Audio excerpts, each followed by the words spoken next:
'cause all that I have is a hallelujah, hallelujah. I know it's not much, but I've nothing else fit for a king except for a heart singing hallelujah,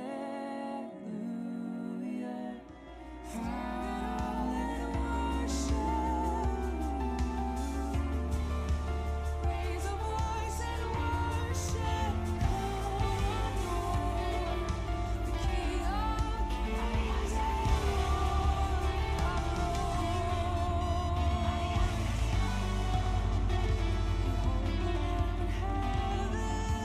Come with me, bring your voice. God raised him from the grave. Let's come together and worship His mighty to save. Come with singing, bring your voice. Come with laughter. Come together and worship the Lord. Todos juntos.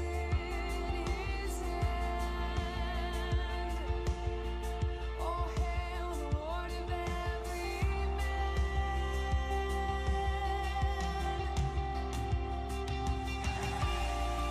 Stand in awe and worship. Raise a voice and worship. Come adore the King of Kings and Lord of Lords.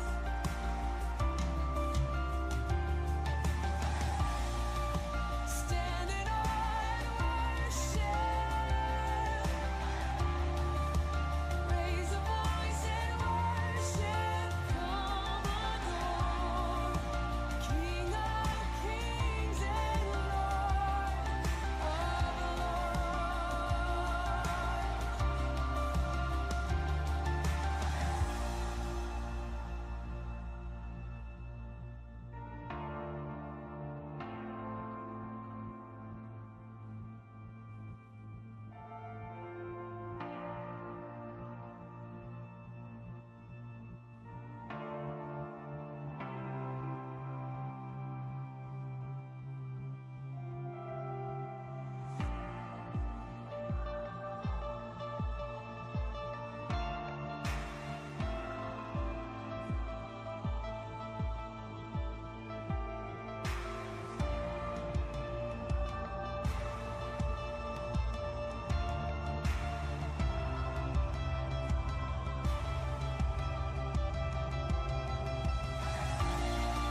Stand in awe and worship. Raise a voice and worship. Come adore the King of Kings and Lord of Lords.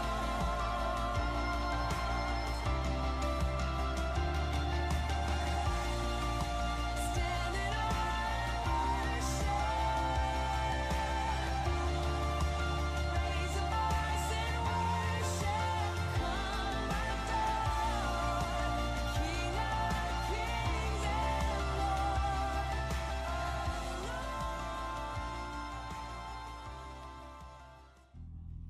Good morning, everybody. Hi, church. How you doing? Good. We're glad to be here this morning. Welcome to the Vineyard. For those of you watching online or those at home, we're welcoming all of you. Today's going to be a great day because God is here and He has plans for us. Cool. Alrighty, so the order of service here, we do one song of worship, then we have some announcements, and then we have our teaching today, and then we'll come back for worship and pray for one another. We love to pray for one another around here because God loves to do stuff inside us when we pray. So welcome if you're new, welcome if you've been here a long time. Let's stand and sing our first song together.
may be seated.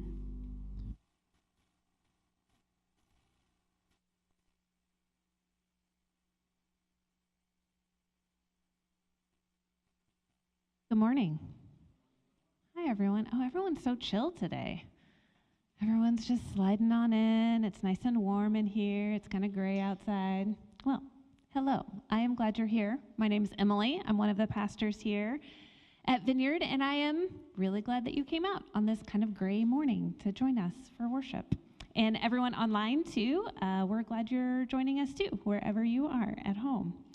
Let's see, I haven't done this in a while. If you are new to our church, we especially welcome you. We're really glad that you're checking us out this morning. If you didn't get one of these already from the greeter coming in, they should be in the seat back pockets on the end of the rows. Grab one of those. It just has some information about our church and help you get to know us just a little bit more. And if you notice on the front of it, and if you're joining us online, all of this information is at vcclife.org. I'm new. And there is a card on the front of this. This one's a little worse for wear. Maybe tape that back up. If you could fill that out, leave it for us. It's just a way for us to start getting more and more connected to you. We can start including you on our weekly emails so you know what's going on around here, and we can get to know you a little more. If you're finished filling that out, or once you're finished, you can put it in the offering boxes in the back. And also, as a gift to you for filling that out this morning, we will donate $10 on your behalf to a charity of your choice. Just let us know which one on the back of that card. All right, I think that's it for the newcomer part. What else do we have? We have some really fun things coming up this week, you guys.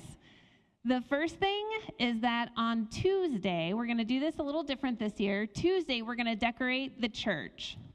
We normally do this on a Sunday after church, but this year we're changing it up a little bit, and all of us that are on staff, most of our kids are off school this week, and so we're going to bring the kids up, and we're going to decorate. Maybe this is a wise plan, maybe it isn't, but we're going to have all our kids here, and we're going to decorate the church together at 10 a.m. this Tuesday. So if you're off, for Thanksgiving, or you would just like to come join us, you could take a vacation day for it if you wanted. It's going to be pretty fun. Come on up. We'll have some snacks. We'll play some music. I think we're going to order some pizza. It's going to be a good time. So come and join us. We would love to have you. Lindsay, do we want them to sign up? Nope. You don't even need to sign up. See, it's so easy. You could just wake up and decide to come and help us decorate on Tuesday. All right, so that's Tuesday. And then next Sunday, we're going to do something a little bit different. It's going to be really fun, and we're very excited about it. So here's where it came from. We're going to have a Sunday that's dedicated to learning about, not just learning about, really connecting with a couple of our compassion and justice partnerships. One of them is our friends at Waymakers. Waymakers is a church down in the city that Mike Dotson pastors, and our own Eva Abshire is also really involved down there. And they're going to let us know some more. I think Eva's going to come up and let us know more, not just about the church, not just about the Waymakers Church and what they do, which is to serve the disabled and underprivileged in the city. She's going to tell us some more about the people that are there, our friends that are there, because we wanted to give an opportunity with the way we're going to do service next week to really start to connect to the people that we're serving.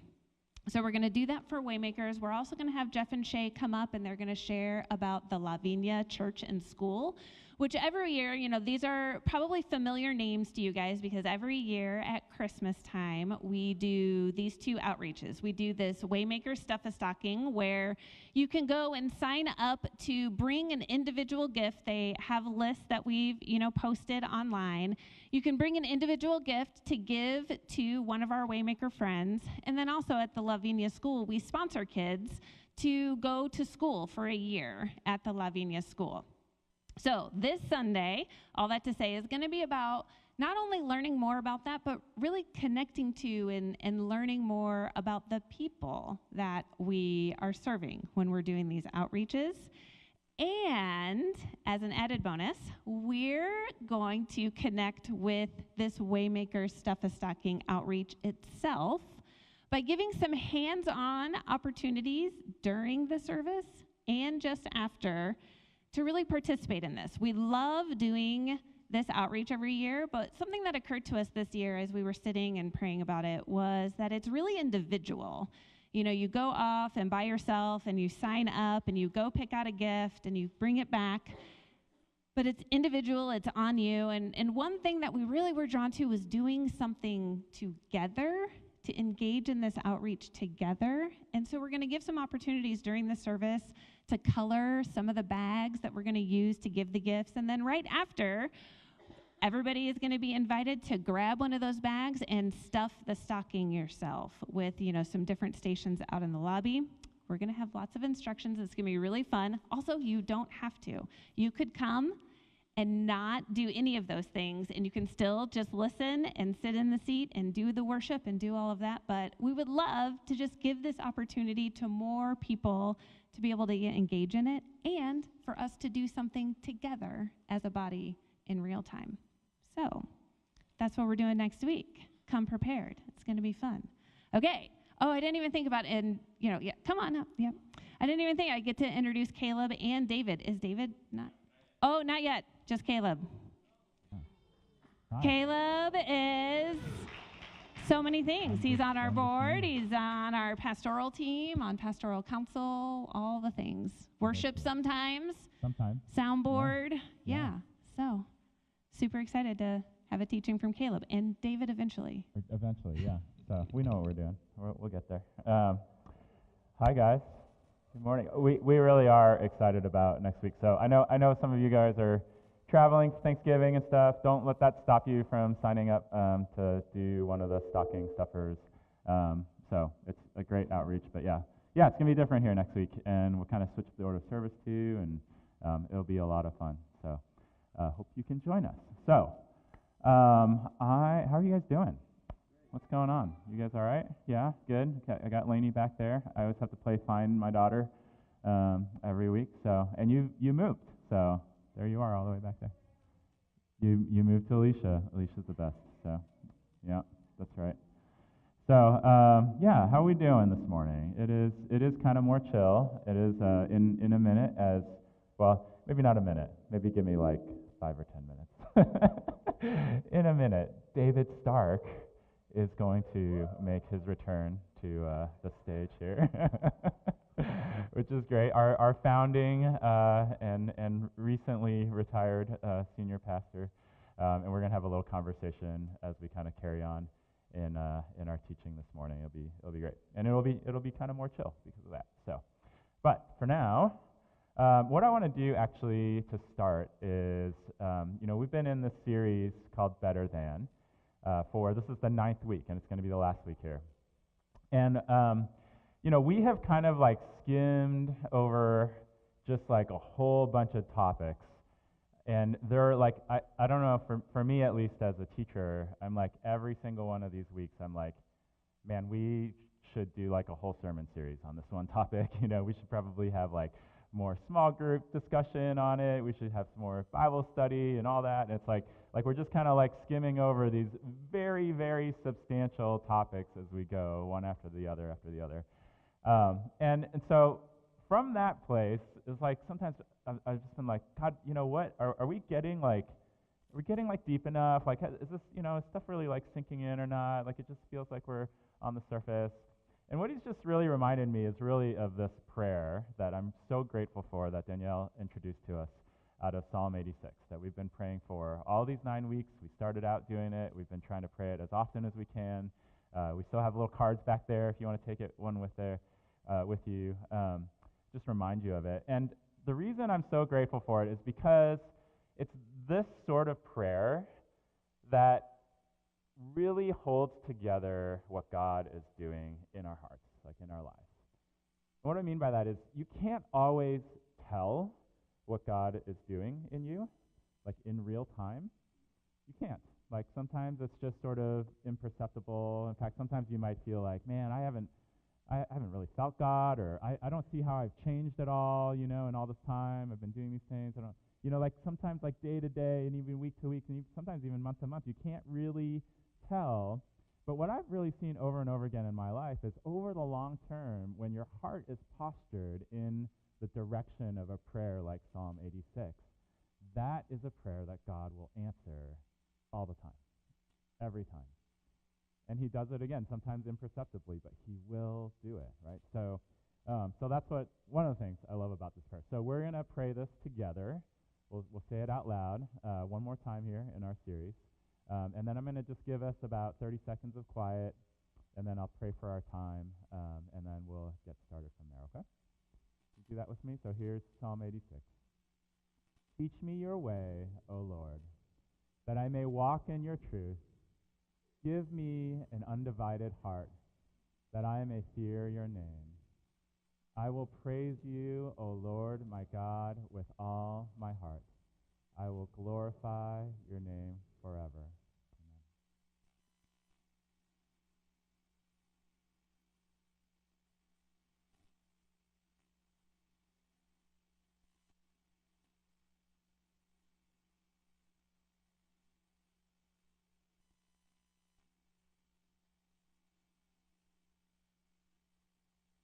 So, Lord, we come to you this morning. We just thank you so much for giving us the chance to be together and to be with you. God, we never want to take that for granted. We just thank you that you are eager to meet with us. You are eager to just do things in our hearts and our lives, to connect us more to you, to connect us more to one another. We just thank you that that is your heart. So this morning, just as we come to you, I just ask that you would help us to be able to open our hearts more to receive the things that you have for us, to help us to just see that you are so good and that you are worthy of our trust, of our devotion.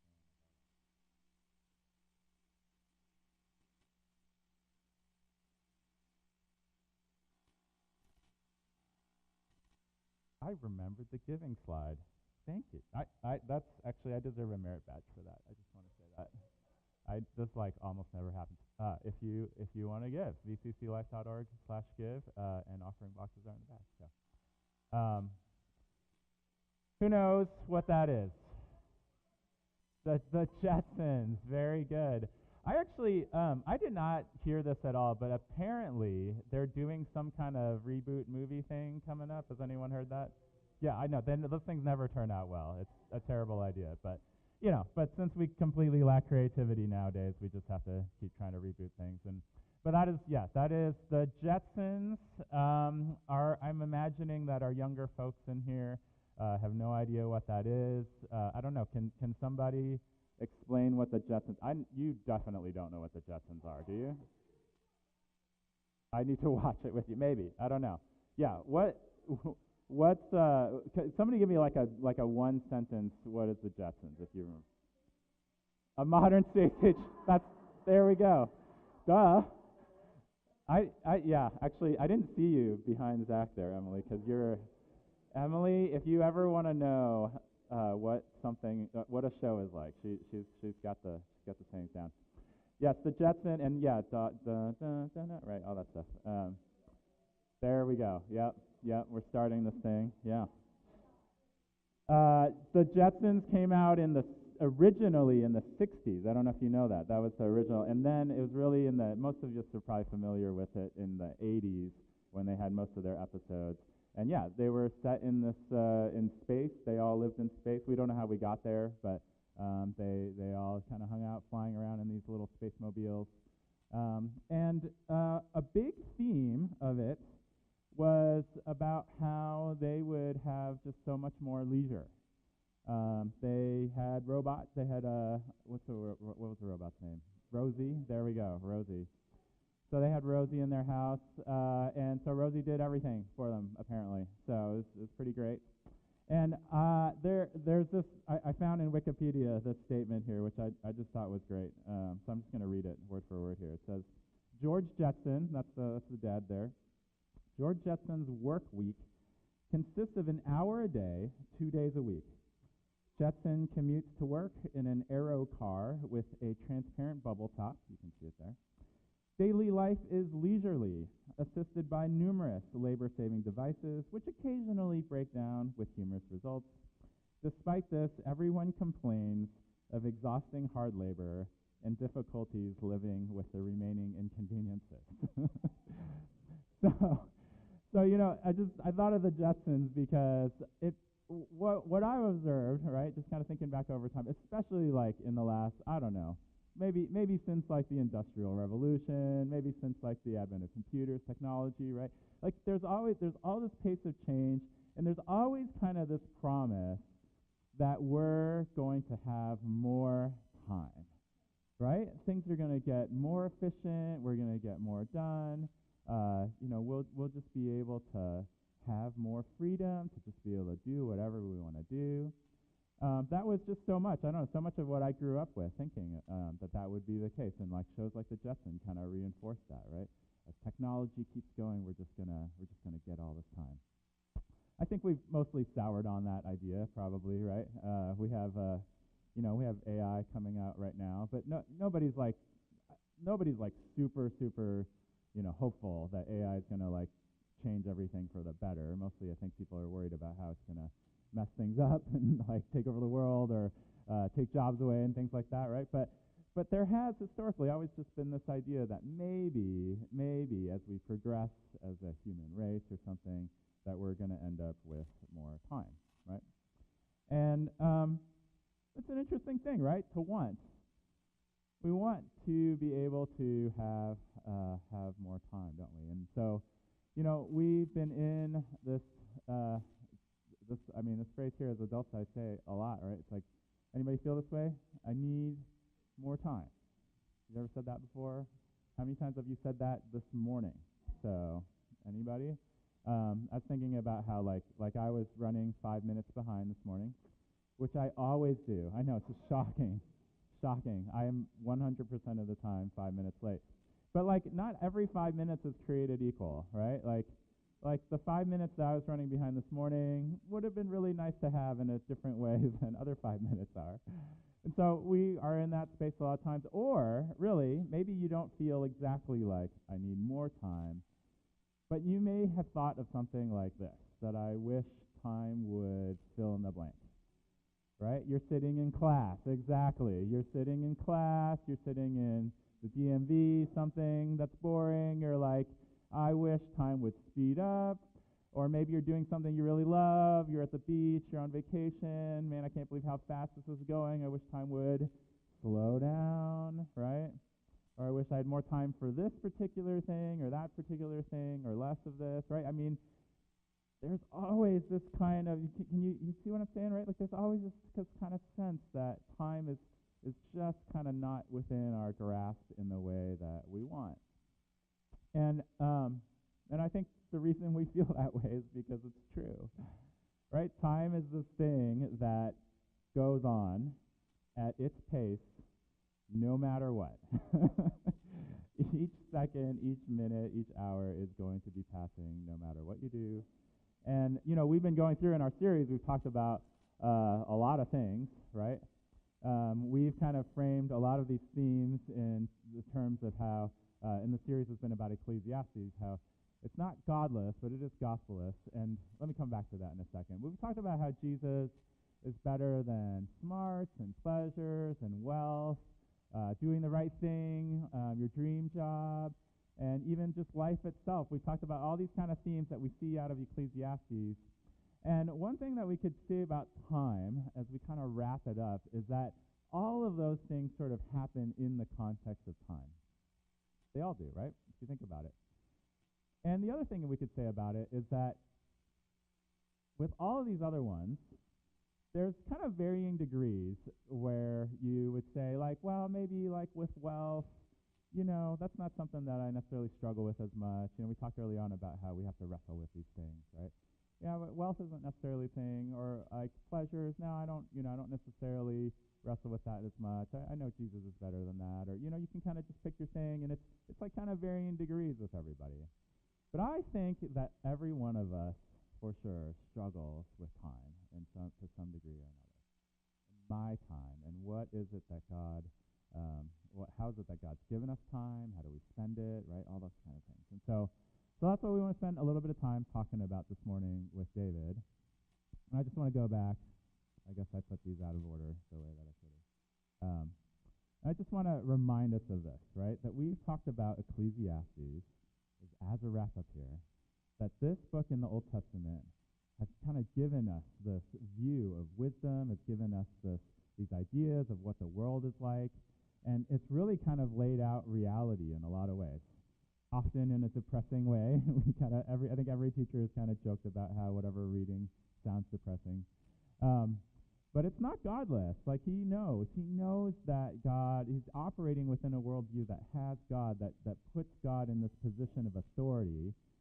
But what he doesn't have is the gospel. He doesn't have Jesus. He doesn't know what is the difference between just what's like, how you see the reality of the world, or what we've called a lot is the best of observable wisdom, versus what's actually Jesus. And sometimes those things are really, really different. What does Jesus have to say about the topic, and what is Jesus actually asking us into actively as we're in relationship? And so what I want to do before we bring David up is I want to read, and it would be a shame not to really, to go through Ecclesiastes and not read the most famous passage, I think, of Ecclesiastes 3, or Ecclesiastes, which is chapter 3, okay? So these verses here. And as I read this, okay, I just want you to notice, I'm going to read it kind of slow. I just want you to notice, and you can look at the screen, or you don't have to, you can just listen to. Just notice your response to this, right? Like, what do you feel about this as I'm reading through it, again, kind of slowly? Okay? So here it is, chapter 3, starting in verse 1. There is a time for everything, and a season for every activity under the heavens. A time to be born, and a time to die. A time to plant, and a time to uproot. A time to kill, and a time to heal. A time to tear down, and a time to build. A time to weep, and a time to laugh. A time to mourn, and a time to dance. A time to scatter stones, and a time to gather them. A time to embrace, and a time to refrain from embracing. A time to search, and a time to give up. A time to keep, and a time to throw away. A time to tear, and a time to mend. A time to be silent, and a time to speak. A time to love, and a time to hate. A time for war, and a time for peace. So don't say, you don't have to say anything out loud, but when I read that, how does that strike you? I think for me, it's like this message that he's observing about how time just goes to say, like, man, you can't really control things very much, right? I mean, these things just happen. The opposites, when you're in a good spot, that's great, but it's going to end. But also when you're in a bad spot, that's probably going to end too. But they're not controllable. You don't get to necessarily say, hey, I'm only going to live in time for peace, and then I'm never going to have any conflict. That doesn't get to happen. You don't get to say, like, I'm only ever going to live in a time where I'm gathering, but there's never any destruction or never any throwing. Like, these things for me just say, like, they're not in control. And so what do we do with that? I think the best of observable wisdom essentially is something along the lines of, well, we can accept that, right? We can just accept that, and we can sort of maybe stop trying to fight it so hard, and maybe that helps us to have some peace and maybe be able to go along with it. And I think that's a really good message. That's a really good message. But we're not going to stop there this morning, because we think Jesus is actually better than that. And so I'm going to bring David up. This is David Stark, if you don't know David Stark. He is, okay, let's see here.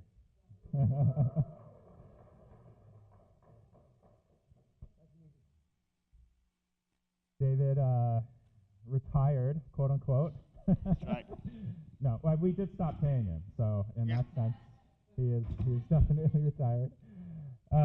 In August, right? Yep. So at the end of July. Yep. And we had felt like eventually you're gonna be back up here to do some teachings from time to time. Yep. But we felt like that probably didn't need to happen. We give some good space until the new year. That's right. But we found a way to cheat. And that's by doing this. So giving some interview time for David. And so first of all, I just felt like probably everybody, I mean, you've been around and everything, so I know people have gotten to talk to you. But kind of like for everybody all together, I just wanted to start with the simple question of how is retirement going? Good. Okay. No, I would say the thing that it's been really good. I've been waiting for my crisis of identity. It hasn't come yet. I know I still have it, but I feel quite excited and grateful, and it's very fun to just come to church and do the things that I feel like I'm supposed to do. And not that I tried to do that before. It's a little harder when you're the lead pastor. So I think that's been really good. I think one thing is, it's interesting because this is not because, to blend this into what we're talking about, but time has been a huge thing, trying to figure out, the thing that people kept saying to me where you get to do anything you want. And it doesn't take very long to realize that's not very fun. You think it is, but you recognize, I guess that's not actually, it doesn't bring the fulfillment I thought. And it doesn't mean that, it just means it's not my time anymore. It's like all of a sudden you're retired, it's like, now it's your time. I say, no, it's still not my time. And deciding what you do with that's kind of different, because now you don't have things just happening, and then you have so much to figure out. You kind of have the whole package to figure out, right?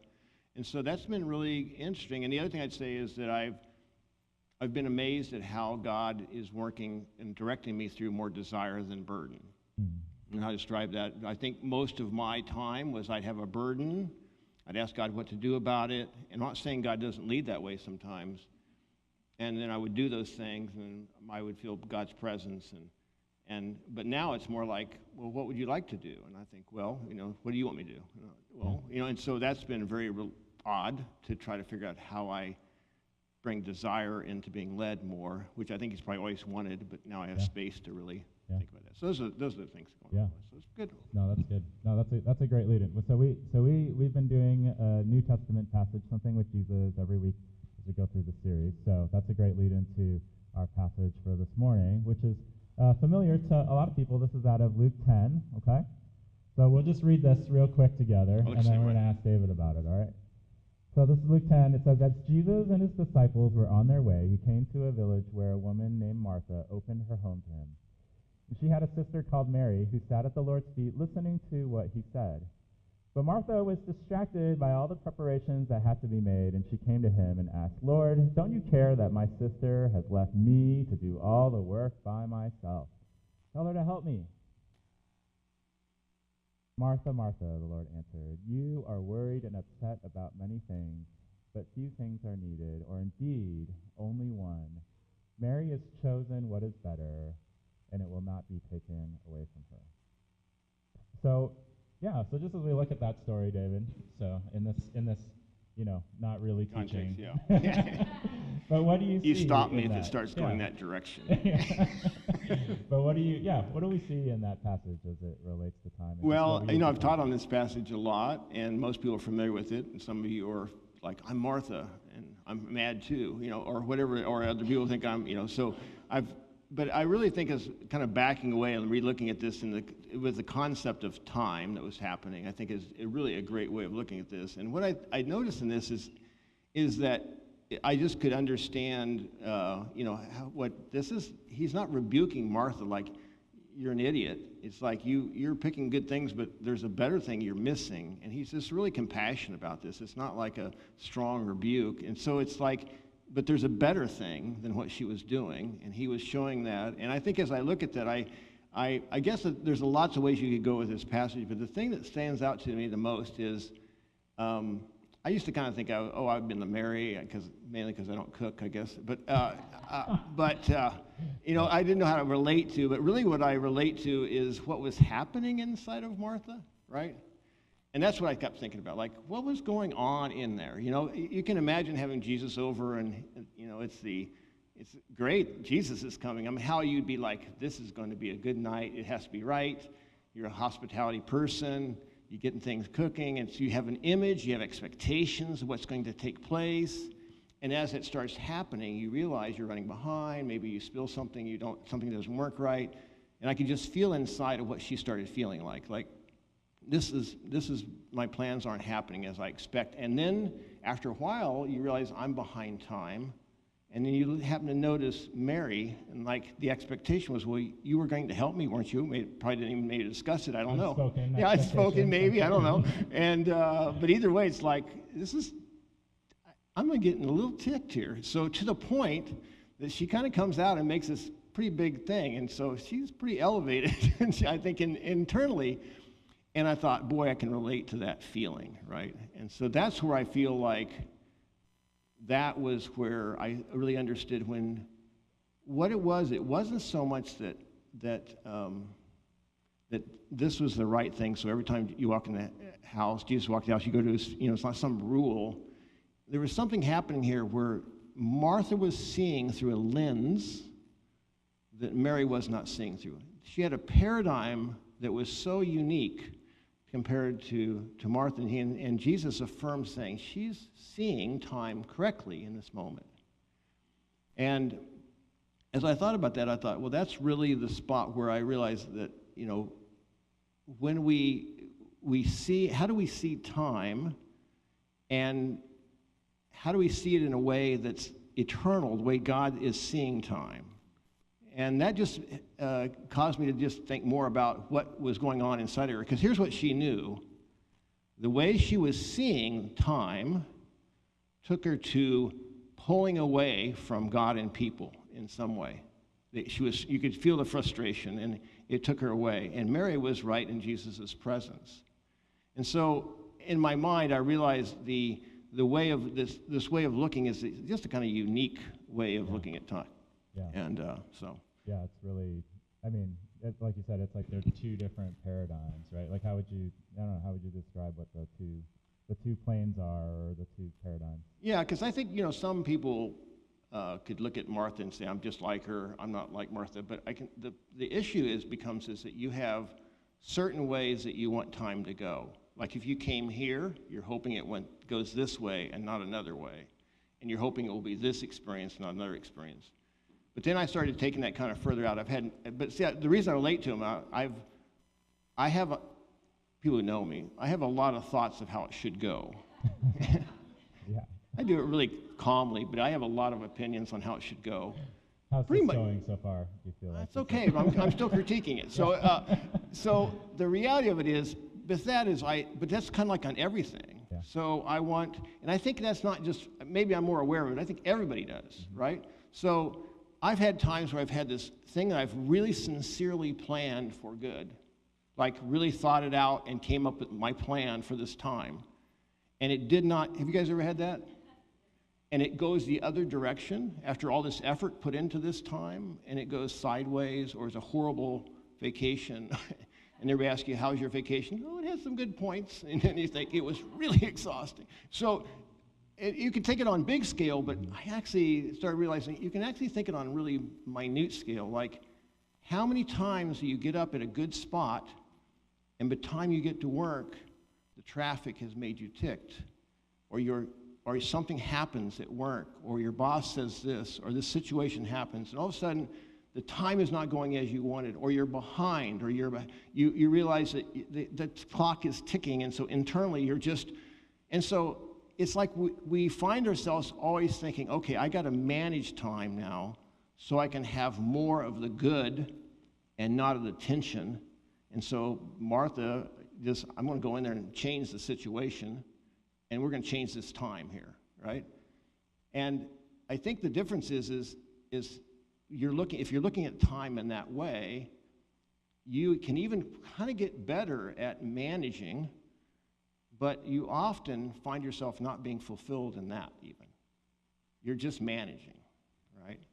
And so I think it's interesting with time, because I'm not anti-planning and taking choices to set like disciplines and going to church every Sunday. I think so. I've been doing that all my life, going to small groups to have a smaller community, praying regularly, making sure I go home at time and not work too long to be with family, and on. All those kind of things. I think God can lead us in planning, right? Yeah. And it's even maybe, I don't know if that's what you said, it's called observable wisdom. It's observable, but it's also, you can even pray about like that, and I think those are really good. But this kind of goes to another level. It's like, what would it be like to not be in charge of your time? To realize time is time, and God has something in all the seasons that we go through. Yeah. So that's really where I think that's... What do you think Mary is doing different? Or what is she experiencing? What is the better? It says Mary has chosen what is better. Yeah. What is the better thing, you think? Well, I think, I think of that one psalm of just one day in your courts is worth everything. That feeling of understanding. If I could feel, obviously, the presence of Jesus, and we sometimes just think of that physically being there, but the place of she's fully present with Jesus in the house, and she's right there, and she's understanding this is what's way more important than anything that could possibly be happening in this house, right? And so I think the place is, it's kind of clear that she has the presence of God right with her, and it's this filling, satisfying moment. And yet we see Martha kind of just triggered and upset and trying to manage her time because something's not going right? And I think Jesus' comment, I think his comment was extremely, I would say Jesus' comment was really compassionate, like, Martha, Martha. Basically, and I don't think it's like, every time I come in, I want you to sit at my feet, Martha. No, I think he was saying, Martha, Martha, you're seeing time in a way that is always wearing you out. And you're just always worn out because you're trying to do, and she with a good heart even, trying to do the right things with time. And so I think that's what it gets me is when I find myself not doing well because I'm waiting for this time to get better, or I just shut down when I'm in a situation because I want to get out of this time into something else, which I just do a lot. I realize that's not what God's after. He wants to be present in my time, whatever that is. Yeah, so along those lines, you've shared with me a little bit about how that's been an area of growth that you've experienced more and more change, and even recently, right? So talk a little bit about that. Well, I think it's been, I've always struggled with anxiety. So when you have a feeling like you want to manage your time well, and you have anxiety, it's a tough mix, So I've always tried to figure out, how to get enough emotional energy and set boundaries and throughout my life. And so I'm not saying that's bad, but I remember right as we were planning the church, I realized we planted the church in 1997, October, and then we had Christmas. Our whole family went back to Topeka, Kansas, where our parents were, and we had a Christmas together, had a great time. And then I came back to St. Louis. I was working a job and planning a full-time job and planning the church, so my time was... You're a little busy. Busy, yeah. Yeah. And I remember I got a call that my father, after we left, he went to my mom and said, I think I need to go to the doctor, which is pretty much a sign that my dad's dying, because he never says that. And come to find out, he was dying. He went in, he held it out till he left. He went in, he had cancer that had reoccurred in his body, which he didn't know about. And they said, probably 5 to 10 days, you'll die. And so it was a bit of shock. And so I remember going back, kind of a blur, going back to the hospital. And it was really strange. It was just clear we had a little bit of time to be with my dad, and he was going to die. And he was clear on that. He was very clear on that. We were all clear on that. It was really weird. And so people heard that my dad was dying, and he'd been in this town for a long time. And what was so odd was people started flocking to the hospital. I mean, like packed waiting rooms to see if they could see my dad. And some we could, and some couldn't, depending on where he was at. But a couple of examples where I remember one kid his name was David as well, that my dad always cared about and kind of was a second father to him, or just an uncle, kind of like uncle to him. He taught him how to fish. And he brought in a picture of the first fish he had. He just started crying and telling my dad what that meant to him. And what was weird, I know my dad pretty well, he was like, what in the world's going on here? Yeah, like, you're crying over the fish, you know? And so, but he was like, he was just laying, and he had pretty good cognitive understanding at that point, right? He was able to communicate and all that stuff. He wasn't. And then another guy he came in, and I didn't even know these things. It's like he just began weeping, he has 2 kids and a family. He owns a muffler shop. I mean, he comes in and he just begins weeping and saying, when I was going through my Coke addiction, remember that time you said this to me? And remember that time, I mean, this was just happening like in a row, right? And I thought, oh, I guess my dad was pretty cool. I didn't know this, So I remember thinking, so this was going on, and what happened in that moment was I started watching, and I could tell my dad was always busy. He constantly, overly busy, kind of driven. He started his own businesses. He helped everybody. People came to our house all the time. He was always running way more than 5 minutes late, and hours later weren't coming in late. He was just I'd get up in the morning, he'd been up all night trying to write stuff out. He just was always driven in a way of just trying to get everything in, take care of us, raise all these things, start the business, be a part of church. And, but his love was always people. He would just, if he could get a time to talk your leg off, he would. I'd have my friends come over, and I'd come up, I'd go to bed, they'd be talking to my dad. He would just have people over to our house all the time. People come eat dinner with us, because that's what he just loved, but he had to squeeze it in somehow, right? And he just did it all the time. And now I'm sitting here watching him, and he knows clearly he's dying. And he's listening to these stories. And I could tell there was something that happened in him. He realized that all that matters is God and people. And he always had that in him, but he didn't, his time was still driving him a lot, right? And so he just began thinking that way. Those last few moments he was able to, and telling people things and being present. And I remember watching that, and I was sitting with him really late at night. We'd kind of take rotation shifts with him. I was in the room. And what's so weird is I was sad. I'm not saying everybody experienced my dad's death like I did, but for me, I was really sad about it. I'm sitting there with my dad. He's turning orange and getting weaker by the day. But I felt God's presence in the room. And when he would talk to people, I could feel what counted so clearly, and I could see what counted so clearly. It was just God and people.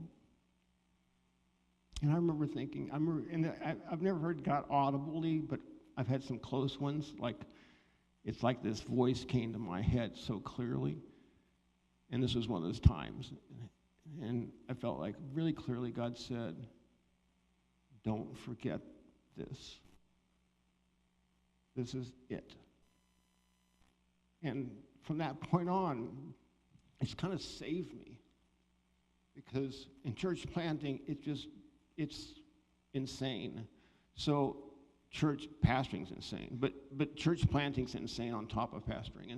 And all the things I went through in church planting, and all the conflicts and all the things and all the strategies, God would always say, it's about God and people, period.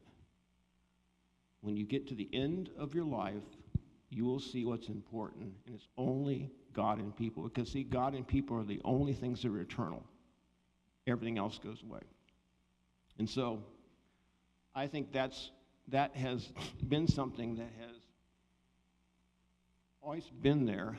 But I'm telling you, time's powerful in coming in, and the message of how we see time is really a different paradigm in America. But I can tell you it's not correct. It's not fulfilling. And so my dad, what was funny is towards the end, it's like, I got a few more days to get some stuff in here. So he was like, this is what counts. And so his death was not ugly. It was really beautiful. And lately that's been kind of like, I can't figure out what I'm supposed to do when I get up in the morning sometimes. Like, but I do know there's two things that are eternal. And this is the joy of being a pastor. I can't get away from anybody. I mean, I have to love all of you. But the thing is, that's true for everybody, right? I just have to, I'm forced into it, you know. Or I'm just mad all the time. Yeah. Or I'm just Martha running around saying, why aren't you doing that? You know, which as leaders, we do that sometimes. Sorry about that. But that's where I realized this has been what counts. It's not how good the church looks or this or that. It's like, is my eternal, the relationship with God and people, is it expanding every day? And the only way I can do that is I can't come up with that myself. I can't manage my own time to get there. I can decide what I want to choose, but even that I have to decide, God help me. So I just feel like I just long to have that more and more where I know that it's being present with God, and whatever is going to be at the end of your life is what you should be living for now, right? So that's where I'm thinking, okay, I got a few more years to get some stuff in, you know, but I want it to be not for the sake of gain, for the sake of that's where I find true life and satisfaction. Well, yeah, I mean, it strikes me. I mean, what you're saying sounds like you could take it as like, oh no, we got to get all this stuff in before we die or something, right? Which is the opposite of what is actually you're seeing that it's the eternal perspective around God and people. Like one of the things I noticed about this story is like Martha is around God, literally, right? Jesus is in the room, and she's doing all the stuff for people, but it's the perspective of the eternal that's missing, right? And so I love that that's what. Well, even when it talks about this place of it won't be taken away from you. Yeah, that's the question is do you want to see in a way that you're investing in things that won't be taken away from you, that will never be taken away from you? And God makes it really clear that's what we're made for. So it's not like a chore. It's where we find God in those moments. And the thing about it is, though, is I just want to say this really clearly. Life is crazy. Life is painful, and life turns situations, and circumstances go sideways all the time in life. And I think there's an acceptance of that's life on earth, right? And so we can do two things. We can try to manage it, to try to say, I'm going to avoid all these things that are so painful and find the other things, or somehow figure something. Or we can say, what if Jesus' presence with us in all of the seasons of life? That's fulfillment, right? And so that's where I feel like it's not about like just time management. It's about understanding that it's not our time, but it is really hard to yield to let God have our time. And we can't do that without his help, but it's really changes everything. And so, yeah. That's awesome. That's a good place to stop, I think. Yeah, I want to have the worship team come on up, and thank you, David, for doing this stuff.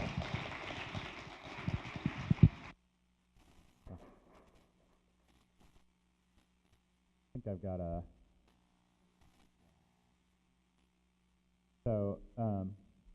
in the next part of Ecclesiastes, I'll just read this as they're getting set up. He goes on, he says, what do workers gain from their toil? I've seen the burden God has laid on the human race. This sounds a lot like the rest of Ecclesiastes, but there's this one little part of it where you get a glimpse of the gospel in Ecclesiastes. It's pretty rare in the book, but it's in these lines here. He has made everything beautiful in its time. He has also set eternity in the human heart, yet no one can fathom what God has done from beginning. So that's a great place to go into worship this morning. So why don't you go ahead and stand? Let me just pray for us. We'll have a time for prayer ministry after a few songs here. David will come back up, and I think there'll be, I don't know, I feel like there'll be a few things that we can talk about for prayer. Just ask God to come into some different parts here. So let me just pray for us, and then we'll go into worship. God, we just thank you that even though we cannot control time, we cannot control the things that happen within time, God, there's something different than just the temporal. What is natural, just what we can see, there is the eternal. So I ask that you would, even this morning, in whatever small or maybe even big ways, would you help to reorient us to the ways that you want us to see. How you want us to see you, how you want us to see our connection with people. Help us to be able to live from this place of knowing the eternal more and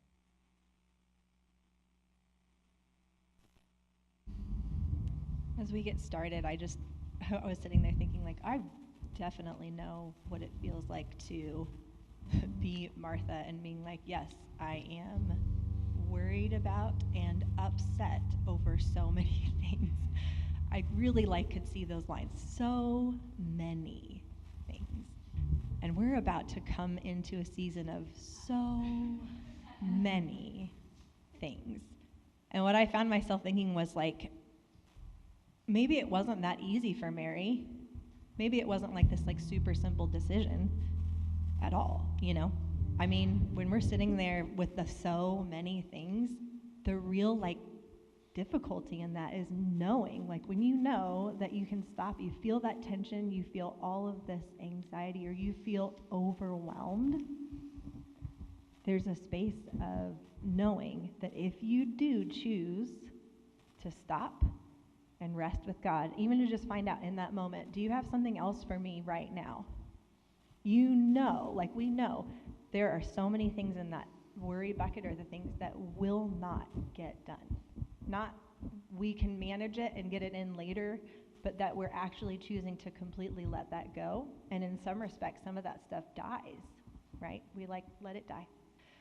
So I just wanted to encourage all of us in this upcoming season, when you feel overwhelmed, because I think that's the primary feeling, is that feeling of so many things. When you feel overwhelmed, make yourself stop in the middle of what you are going to do. In the middle of the last 4 dishes need to go in the dishwasher. Stop then. It's the worst possible choice to choose to get that done. Not, I'm going to finish loading these 4 dishes, and then I'll stop. Stop. Take a deep breath. And be like, is there something, God, for me right now to lay all these many things down for the one thing of being with you and recognizing you? So if there's anybody here right now who's feeling the overwhelmed tension of Thanksgiving is in 4 days, and you think there are so many, many things that I must do to be ready for that, just ask that you invite him in that moment. What is the one thing right now? What's the one thing?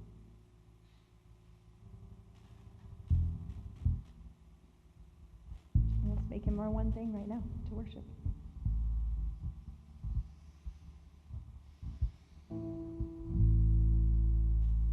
Let the king of my heart be the mountain where I run, the fountain I drink from, oh, he is my song. Let the king of my heart be the shadow where I hide, the ransom for my life, oh, he is my song. 'Cause you are good, oh, you are good,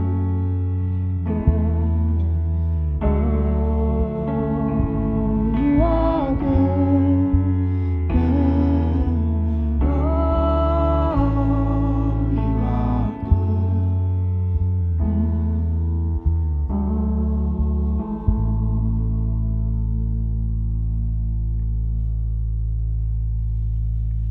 let the king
never gonna let me down. You're never gonna let me down. You're never gonna let me down. You're never gonna let me down. You're never gonna let me down. You're never gonna let me down. You're never gonna let me down. You're never gonna let me down. You're never gonna let me down. You're never gonna let me down. You're never gonna let me down. You are good. Oh, you are good. You are good. Oh, you are good.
Make way for the King of Heaven.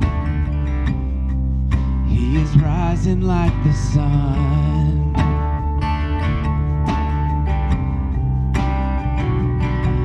Make way for the King of Heaven.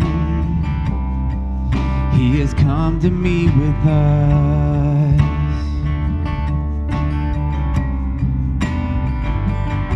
Make way for the King of Heaven. He is riding on the clouds.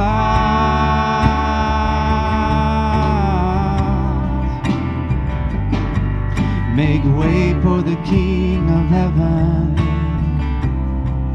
He is coming for us now. Let's sing holy. Holy, holy, the one who is holy, holy, the one who's come, holy, holy, the one who's coming back again. He's coming back again.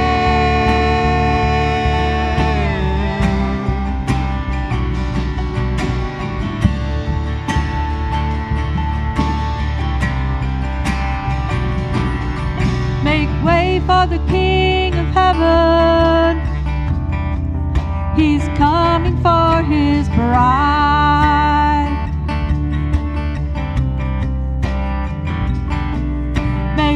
way for the King of Heaven. He's making all things right. Yeah. Oh, make way for the King of Heaven. There is healing in His ways.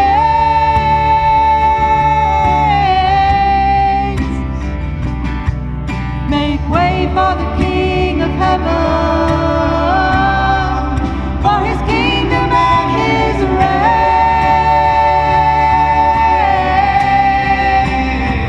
Sing holy, holy, holy, the one who is holy, holy, the one who's come, holy, the one who's coming back again. He's coming back again.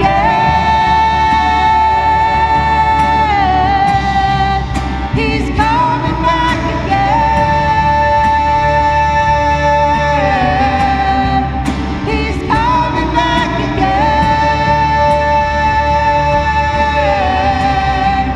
He's coming back again.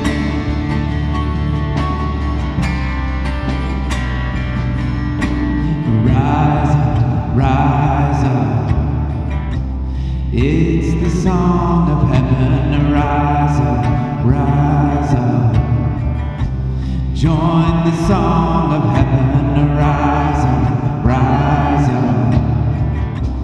it's the song of heaven. Rise up, join the song of heaven. Rise up, it's the song of heaven. Rise up, join the song of heaven. Rise up, it's the song of heaven. Rise up,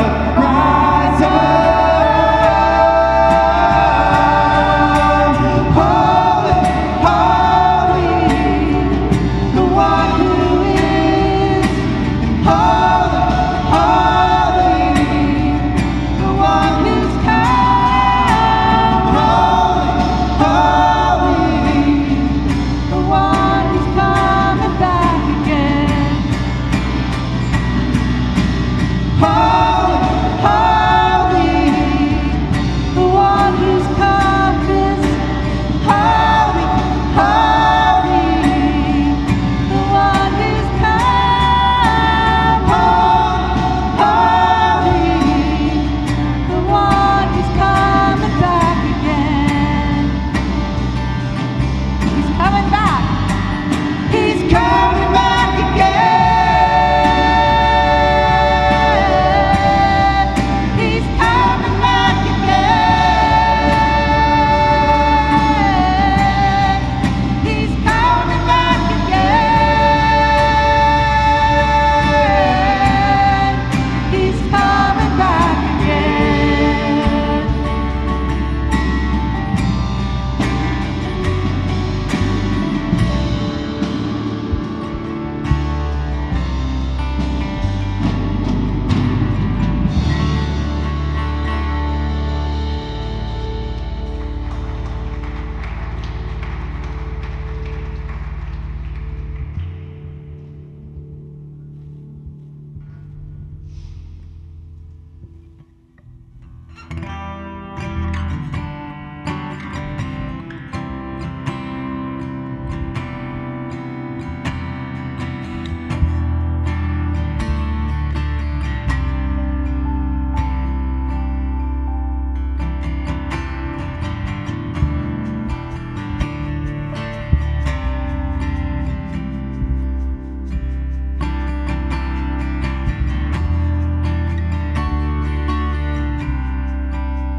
When I feel lost and alone, and the devil gets too close to home,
you find me there. Oh, you find me there.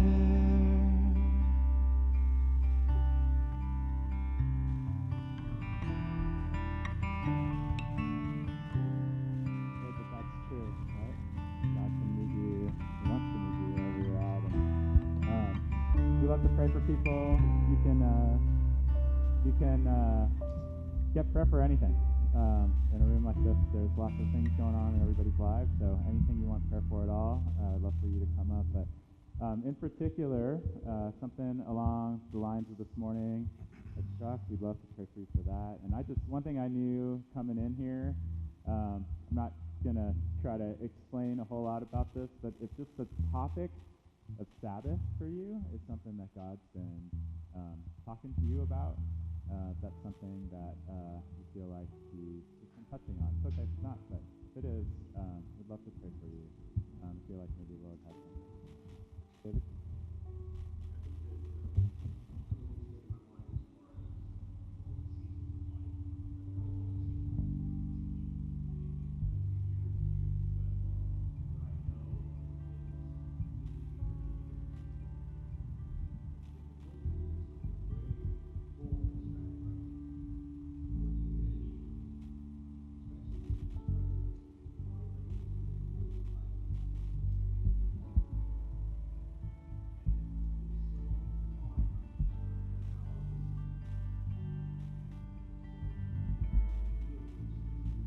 And saying, God, you're here with me in this spot. And so I'd encourage you, if there's something in that area, I'd encourage you to say that. And I think the second thing I would say is that I think some of you are at a spot where you're just tired of managing your time. You're doing your best to do the right thing with your time, and you just aren't doing great in managing. And you feel this kind of pointing finger that you're not managing it right. And it's not that. You can't manage it. It's not your time to manage. It's His. So. Yeah, I just had a couple things during the second song that we were singing. Just a couple of phrases stood out to me that I thought might be for some people this morning. And one was make way for the King of Heaven. But like those two words, make way. Like if you feel something on that tugging at your heart, like God asking, hey, can you make way for me? Can you let me in? And the other one was rise up. That maybe some of you are feeling like this challenge from God. Rise up, come and join me in this thing. If either of those stand out to you, I'd just love to pray for you. So I just think, you can pray for anything, but the main thing that prayer is about, right? If you either go to someone else and get prayer, or you come up, stand here is a great way to getting prayer. I'd encourage you. Sometimes you need that step forward and let someone pray for you. But it's really important to realize that God is so invitational, and He gives you choices to yield, and it takes humility to respond. And so just ask Him if you're feeling a need to respond, and you need Him help on that as well. So just say yes. Be quick to respond today. All right? I'd love to pray for you, and if you know somebody you feel like you should pray for them as well, this be the family. After we'll have one more song, and so don't delay too much.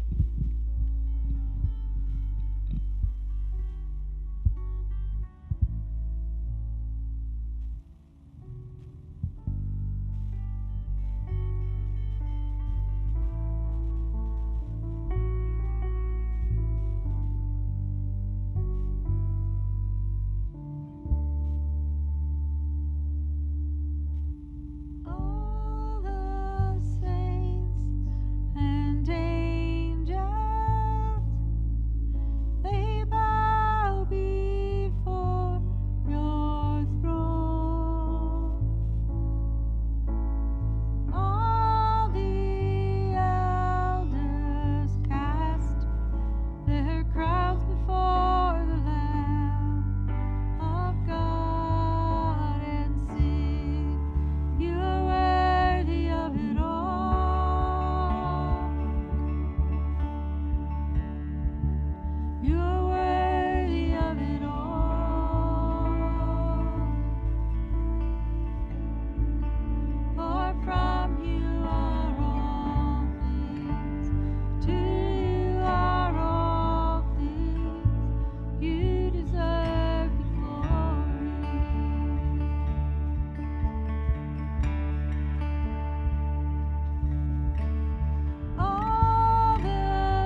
you so much that you set eternity in our hearts, Lord. Would you help us to pursue that this week? Give us more and more just that sense that you are indeed leading us by every single day. Love you so much. In your name. Well, thanks for being here. Go grab your kids if you got them. Come back up, hang out, and we'll see you here next week. It'll be a lot of fun. So have a good one.